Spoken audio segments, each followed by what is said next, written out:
My name is Andrew Stotz, and I want to welcome you to Careers in Finance. This is a show where we talk to finance professionals in all kinds of directions and careers and activities to try to understand what's their job, what do they do, and maybe it's suitable for you. And what I love about this show is that I get to talk to people from many different types of directions and backgrounds, from fund managers to advisors to analysts to all kinds of different people. So I want to welcome everybody to the show and also want to encourage you to ask questions, to think about, does this career work for me? Now, I just want to mention that the uh, Careers in Finance is sponsored by Valuation Masterclass Bootcamp. And in fact, I have some coupon codes here. You get $100 extra off with these coupon codes. That's live and student live if you're a student. You just go to valuationmasterclass.com/bootcamp or scan the QR code to learn more. So, welcome everybody to the show. I'm excited because I've got a good friend of mine and a former student of mine, and she's a rock star. And here she is. Her name is Chatchada. Welcome. Hi. Hi, thank you for having me. สวัสดีค่ะ. Wadikap. It's great to see you. I feel Um, nervous already. oh, there's nothing to be nervous about. That's the beauty of careers in finance, is that we're just talking about, our life in finance. In my case, I always say that I had a fun career in finance. I really enjoyed what I did. I didn't have idiots, I had occasional idiots, but I didn't have like really bad situations, and I really enjoyed it. And I know that you're also the type of person who enjoys what you do. So why don't we start off by you telling everybody what is your, introduce yourself, but also more importantly, what's your job? All right, my current job right now is a financial planner here in Thailand. I hold a CFP. It's like a certificate for being a financial planner. But before we talk about my career, I want to give you a little bit about my background. I graduated from economics. But I never worked as an economist at all. I work in a finance world most of the time of my life. I'm such a real nerd. I like studying most of the time. I enjoy studying. I come from a family that own a business, but normally when I first start my career, I start with my own walk of life. So I try to find a job. So my first job is like finance, of course, but I end up there without any clue. Like my first job, I am a loan officer at the bank here in Bangkok.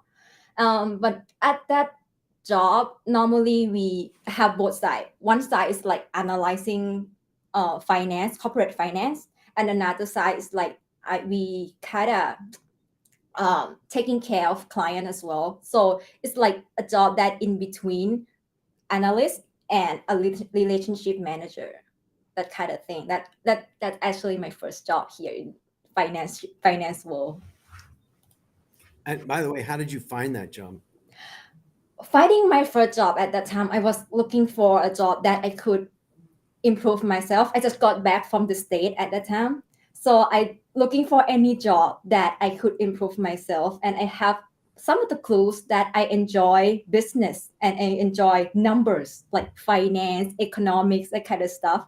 And that job position, they also accept the person who own economics degree as well. So I applied for that job, and but I end up finding out that that job never relate about like econ at all. It's all about corporate finance. I remember like at that time I have no idea about EBIT, EBITDA. I'm an economist. Economists Mm. don't know about like EBIT and EBITDA. We only know about demand, supply, and like about the market, etc. So Right. that's a first shock for me with finance.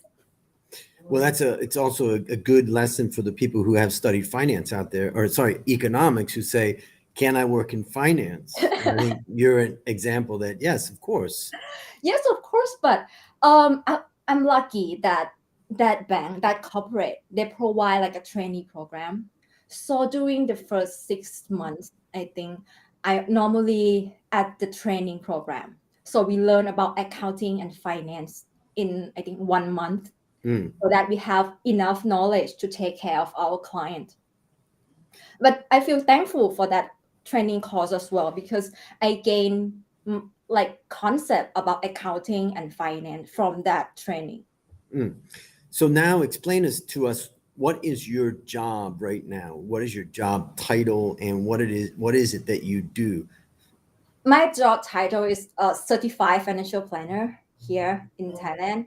And normally, as a financial planner, we have two categories. One is the client facing planner, a planner who like confront and talking to client.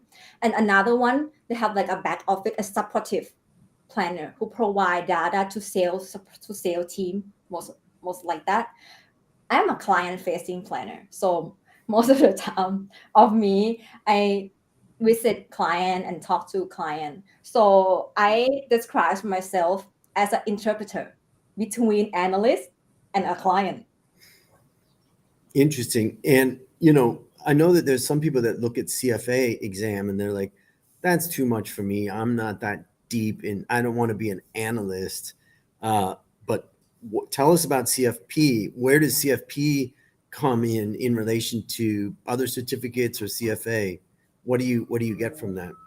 I think CFP and CFA is quite different though. Like CFA is for analysts who like valuation, that kind of thing. Either you valuation a stock or a company or anything, you value something. But CFP is a certificate for a person who enjoy finance, personal finance in particular.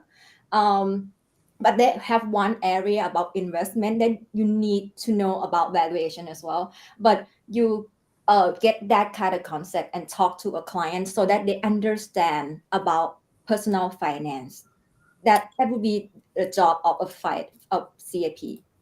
It's interesting because we work in different areas of finance, but we intersect. As you say, we cross over at some points. For me, I'm not so interested in the client, helping the client look at their tax situation, helping them look at their, Look in the balance sheet, that kind of stuff. I'm just not that interested in that type of stuff. Whereas I'm much more interested in, how do I think about allocating money? How do I think about, putting money to work? And then generally people who like the way I look at something, they follow that. But I look at what you do, and I looked at your spreadsheets when we did that trip to Phuket, where we were teaching about investing for beginners, basically. And I look at what you guys do, and maybe you could just talk a little bit about that in more detail. Yeah, but I think it kind of similar at some point. Like you enjoy allocating money to many type of asset class, but here it's like a client also allocate their money, but in a different goals. It kind of similar at this point for me. And the spreadsheet, it like accounting and finance combined with it. So a client need to have like a good balance sheet and cash flow management, and they also need a good investing and asset allocation as well. So our job is like in the middle, that balance between accounting and personal finance. Mm. Let's take a moment to just welcome the people that have shown up. I know we've got some bunch of people online, but there's Amit, good to see you, and also Patipat, and uh, he's in the current Valuation Masterclass Bootcamp number 11. Oh, number 11 11, it's already. 11 now. All right. And then we also have Supanat, who's also in Valuation Masterclass Bootcamp number 11. And I'm sure we have some other people that are watching. But for everybody on, feel free to ask any questions. Now is the time to learn more about careers in finance. I see also Youssef, good to see you. Yep, welcome. And feel free for everybody to ask questions. So, Yeah, you took the boot camp. Yes, but before I talk about the bootcamp, I want to add Mm, something more about like my job.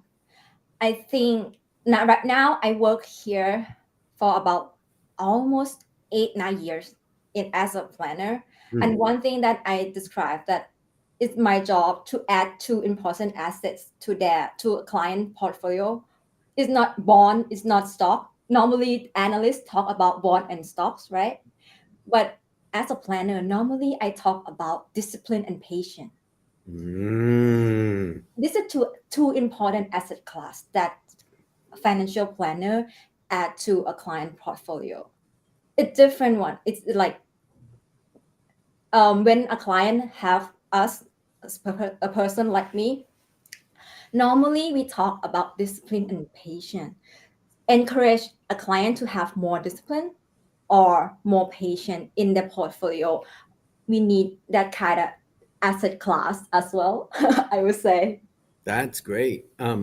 Yeah, and one of the things that I always thought about is that I mean, I like to simplify things, and when I look at investing, I think that really the simplest way you could look at investing is that there's really one portfolio, and that is Ah, owning all stocks in the world. And if you could own all stocks in the world, you will have completely diversified equity exposure.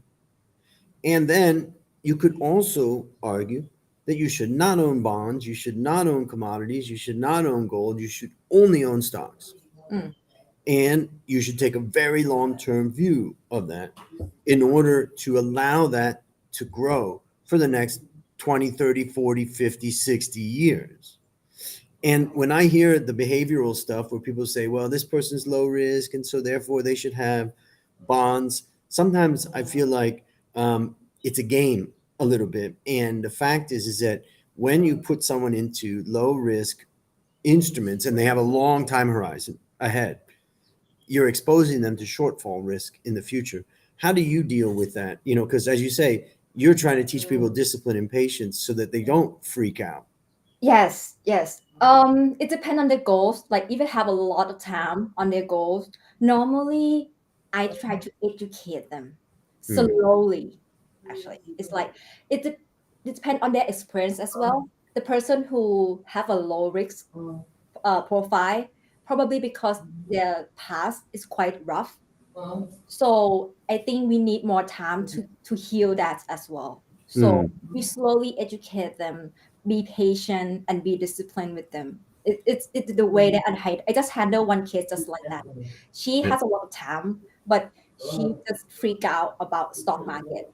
So I slowly and kind of take just only small amount on her portfolio to like ETF or the kind of stuff that I feel safe for me. It's like a safe stock Yep. for me. So, but and tell her that we need to be patient and keep promise with me that she will be disciplined. That will be my way to handle this kind of situation. Right. Let's say hi to some of our others. There's Beer. Good to see you. And also Brett there. Good to see you, Brett. And Ashwin, also another graduate of the boot camp and valuation masterclass, the full one. Oh, Now, Yusuf asked a question. I don't really know anything about what Yusuf is asking. Do you know anything about that? could we learn more how to be financial analyst? Mm. I don't know FP&A, I don't know. I know of BNA too. financial planning and analysis, maybe. Don't know.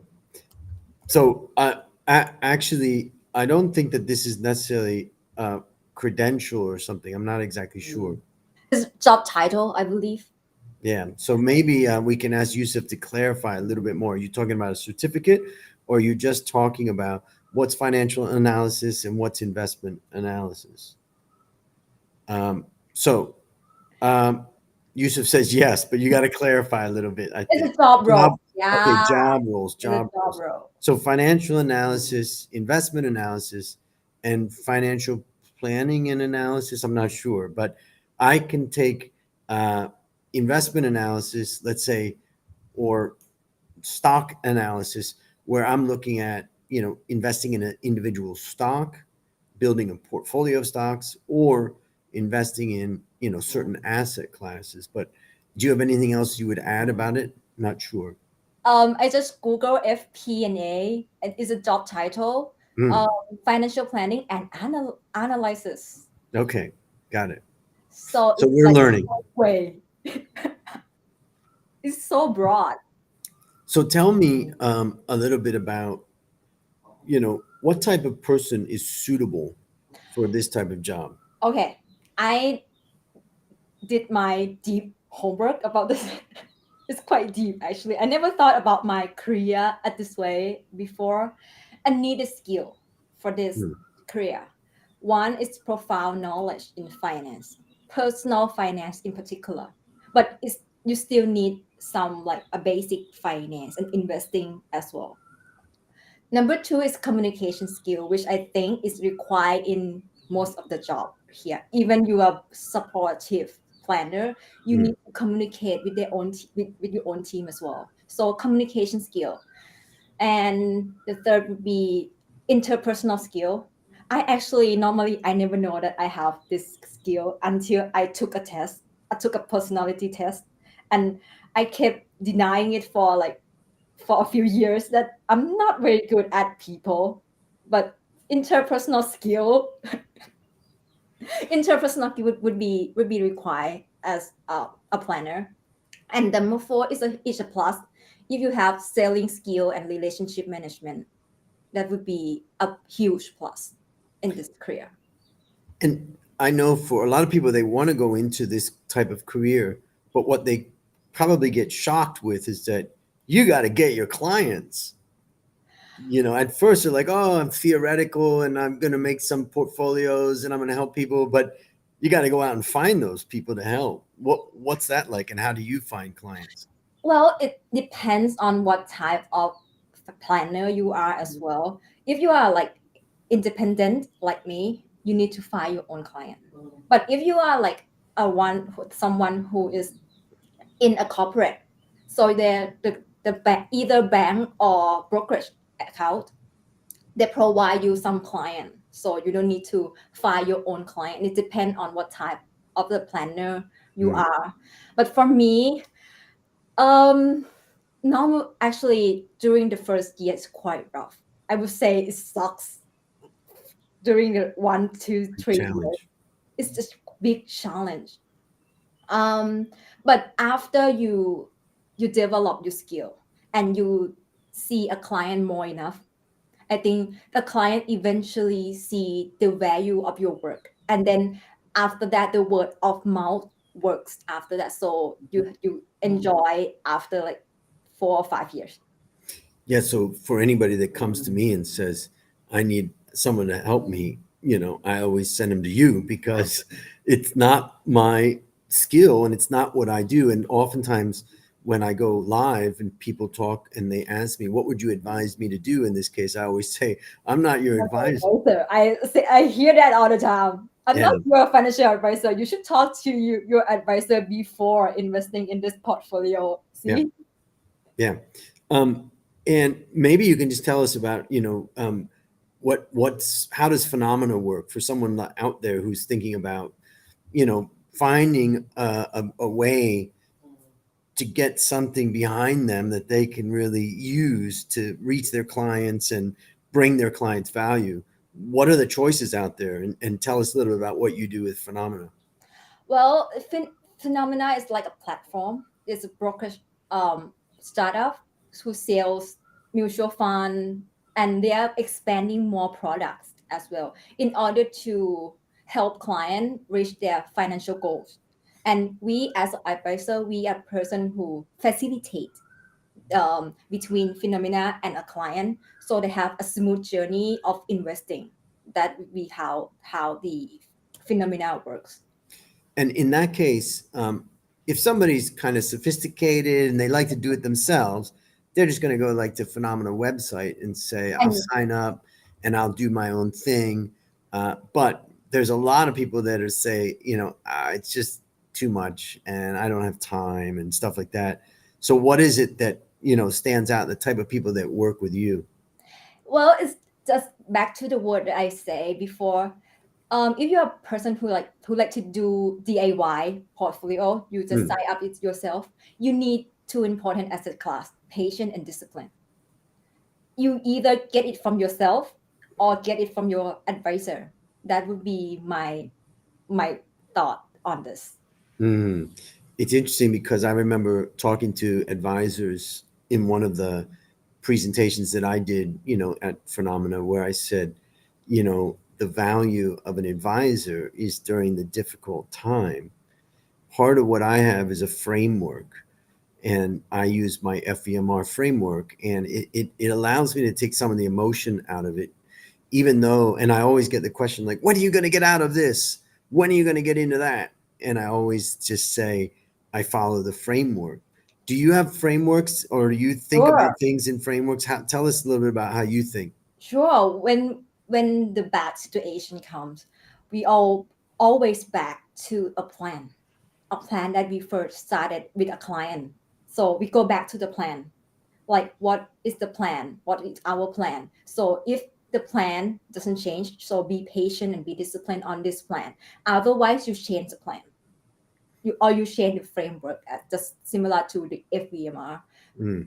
I ask client all the time, when a bad situation comes, do you still want this plan and this goal? If not, we can change that, but we change the plan as well. It's So something. I was just teaching CFA ethics at Chulalongkorn University recently, and I was talking about the case where a person works with their advisor to make a plan, and then they come up with an idea that just goes totally against the plan, and they ask the advisor, "Let's do this." So what does the advisor do? Well, part of what the advice under CFA guidance is, you've got to go back to the plan with the advisor and say, well, this doesn't fit the plan, and therefore we need to talk about it. And if you absolutely insist, then we need to modify the plan. And I'll tell you a real life story. Was a friend of mine, Rod, who's a very good friend of mine. He's definitely gotten much older nowadays, and his wife takes care of him, and he's not in very good shape, and he's 80 or something around there. And he insisted to get me on the phone with his wife and say, I don't have much money, Andrew, but I have gone on the internet and I've learned about something called Bitcoin. And I want you to help me open an account and buy some Bitcoin. And I just said, Rod, no, no, no, no. And I said to his wife, no, I won't help you. And my advice is, don't buy it, because the volatility of that is just way beyond what you could bear. True. So um, that's a little story. I have to give a shout out to my friend, and as you can see, actually, uh, Marvin is the man. So let's just say Marvin is right there, and Marvin's got a great YouTube channel that he does some amazing stuff on investing. Check it Oh, out. And I he's also check been it a, out. Yeah, yeah, I he's will. also I will. been a guest on my worst investment ever, and so that's something to watch for. So yeah, have you ever been in these situations where people really are starting to freak out or starting to go against, and then you have to say, "Let's talk about your investment plan." Yeah. Give it example. A real example is like China stock market.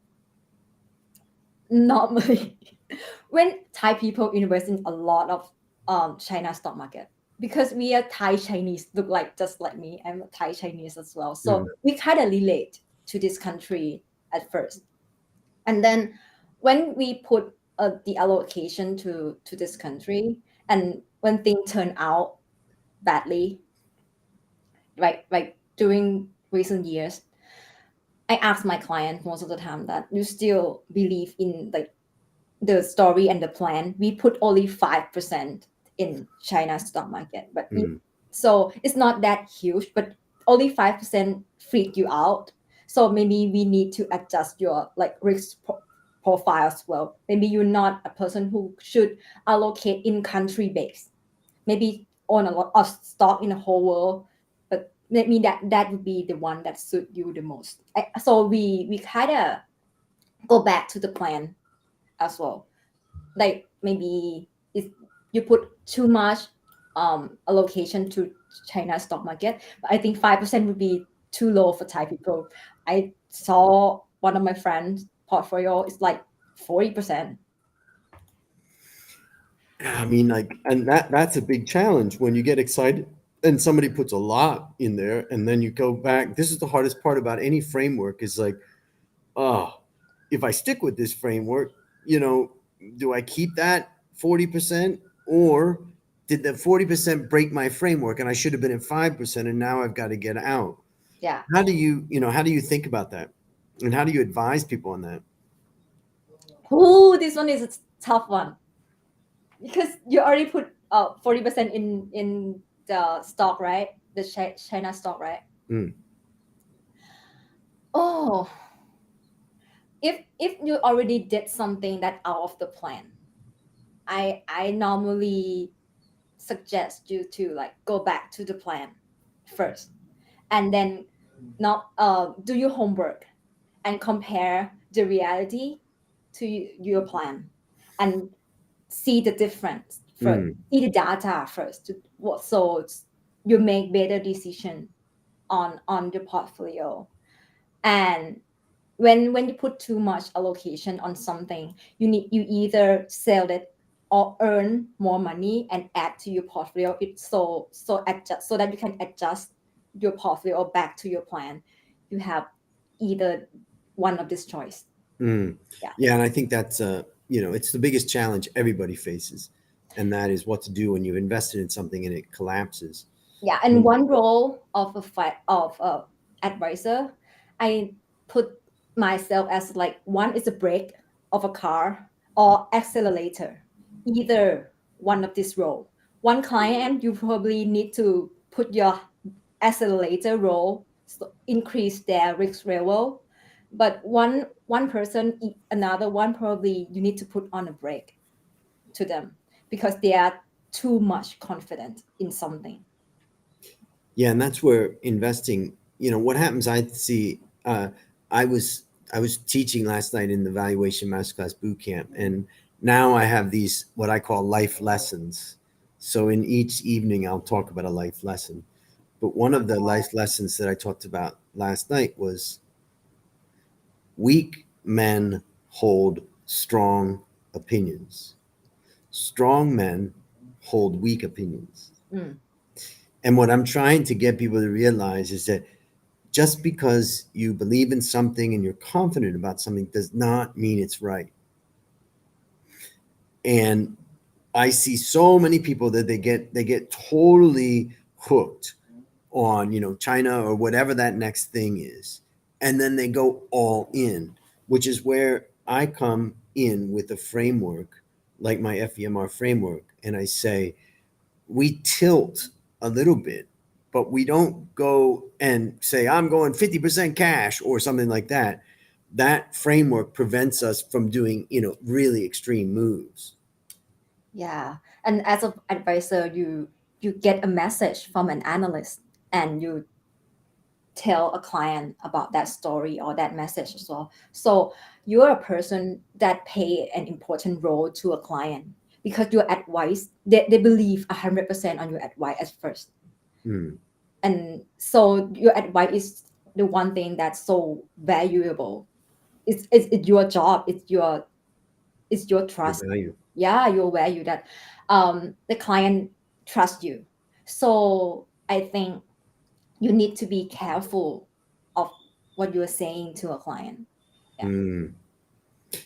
Um, what do one of the hard things in the world of investing is when you're just wrong. You may have done your I've, research. I've been wrong too. Yeah. And I'm just curious, what have you learned from your experience about how to handle that with clients? Because when you're wrong and you say, okay, I think you should do this, and that doesn't do so well, it happens. Nobody knows the future. So how do you handle that with your clients? Well, I will first study about that problem first. Is it wrong from me or the situation outer one, the environment around me? If it's about environment, I think I would do some homework and get some expression for a client. So give them some clarity about that situation.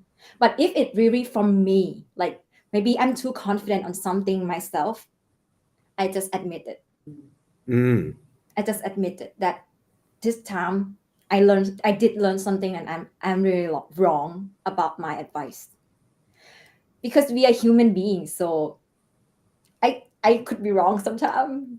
Yeah. If when I in the industry for like 7 or 8 years already. Yeah. Mm. One of the things that I've learned is communicate. Yeah.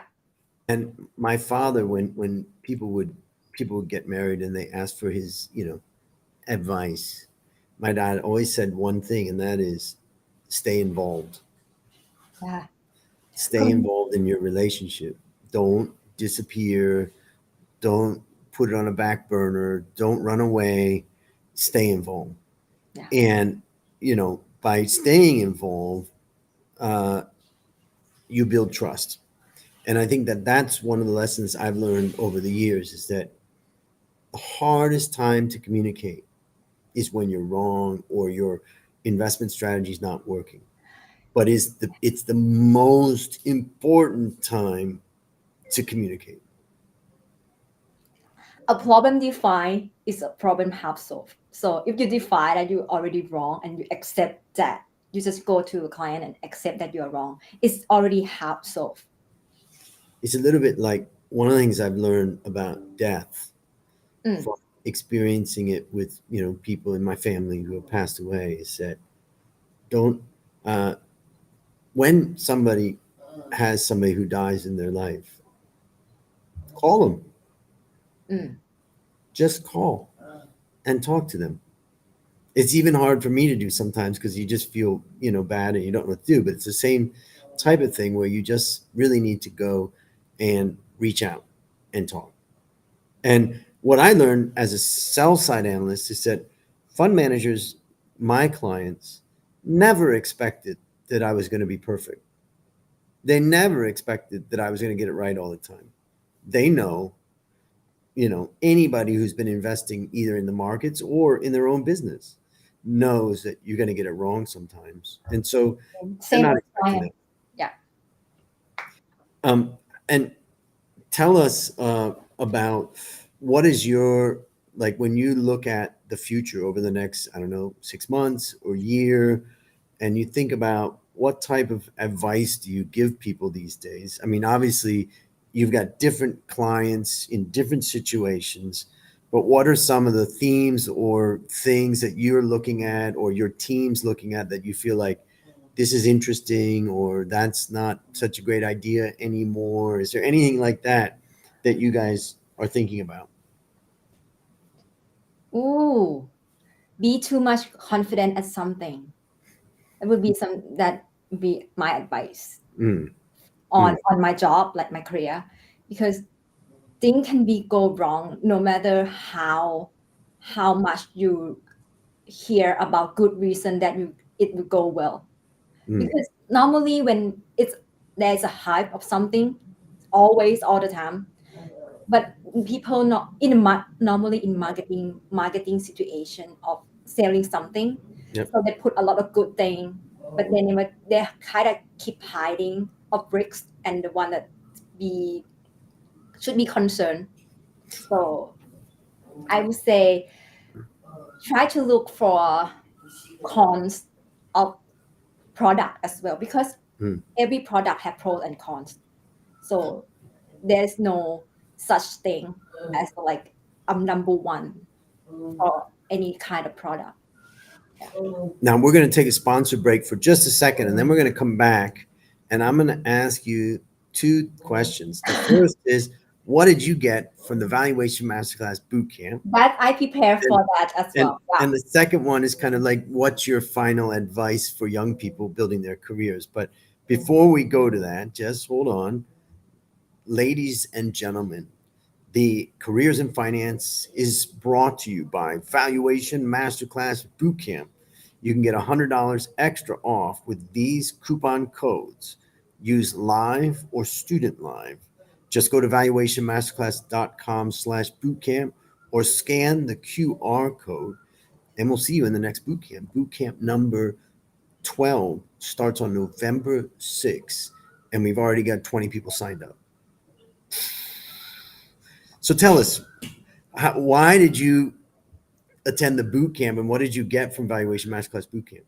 Coming from a student from, I think, batch number 1, I graduated from the boot camp number 1. Like I just say, as a planner, we are in between as an analyst and a client. We have been talking a lot about understanding a client, but I think in evaluation masterclass is like I understand an analyst more, what their job and what they do. Normally, we um we have like a meeting with an analyst, but I never understand them 100%. So after taking a valuation masterclass, I kind of understand their job and what they need to do on that portfolio or on that valuation. So I kind of understand them. So if when I understand someone better, I get a better message from them as well. So I can talk to a client even more better, even better. Boot camp number 1 graduated in September of 2021. Amazing. Yeah. And Yeah, and I remember that during that time that I took the boot camp, I kind of in a dilemma of CFA and CFP and that kind of stuff because I want to be better in what I do. So I even asked you that should I take the CFA exam? Do you remember that question? Yep, I remember that. Yeah, because I want to understand about investment better. So I asked you that should I take the CFA exam, and then you said this is just what I gonna do after I got the CFA exam. And I said to you that I will go back to a client because I enjoy a Yeah. client facing job. And then you said that then I shouldn't take the CFA exam because it's another walk of life. Yep. It's not something that would add on to my career as a CFP, but it's another thing. If I want to switch the line to analyst, it's probably a good thing that I do to take a CFA exam. But if I want to go back to the line of CFP, sorry, then just take this career and gain more experience. That would be your answer. I think that session is so valuable to my life, actually. The one-on-ones that we do in the boot camp, which is great. It's my favorite part. I want to introduce you to one of our alumni. Her name is Mercy, and she's from boot camp number 7. And Mercy, this is Chatchada, who's boot camp number 1. And Mercy went on to do Valuation Masterclass Professional and really did a great job in it. So it's good to see her there. So let's wrap up by you giving your advice for a young person who's starting their career in finance or building their career in finance. What's some of the advice that you give them? All right, my advice would be based on the word career in finance. The one word is career. So my definition about career is not a job that you just do day by day. It's a thing that you aim, not it's not a thing that you aim at the highest compensation.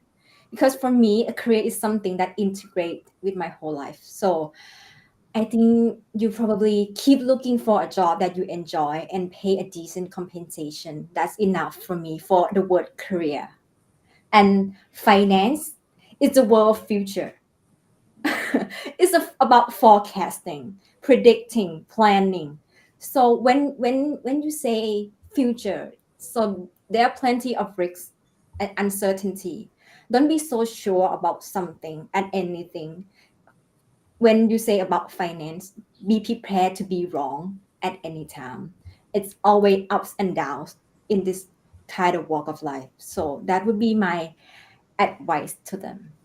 Yeah. Fantastic. Well, it's great talking to you, and I appreciate that you share your experience. And It's an honor to be here. Thank you for having me.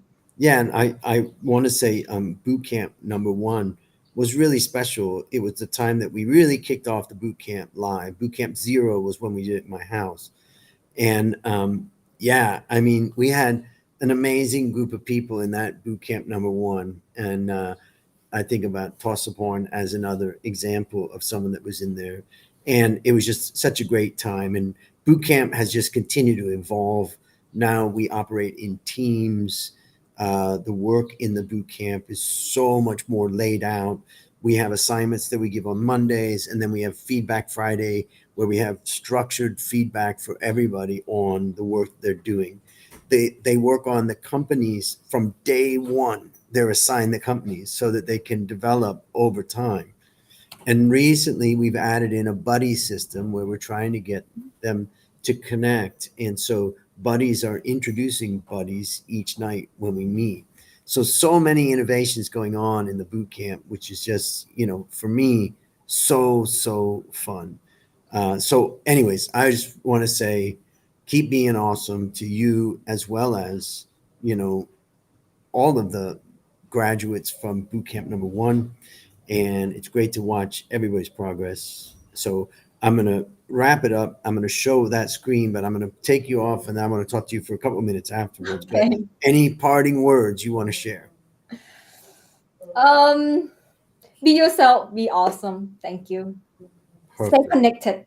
Yes, right on. All right, ladies and gentlemen, that is another edition of Careers in Finance. And wasn't that a great one from Chatchada, where we talked about, her career and how that's different, for instance, from my career. And the main lesson I take from that is for everybody to build your own career that's suitable for you. Ladies and gentlemen, thank you for joining Careers in Finance, and I'll see you next time. Have a great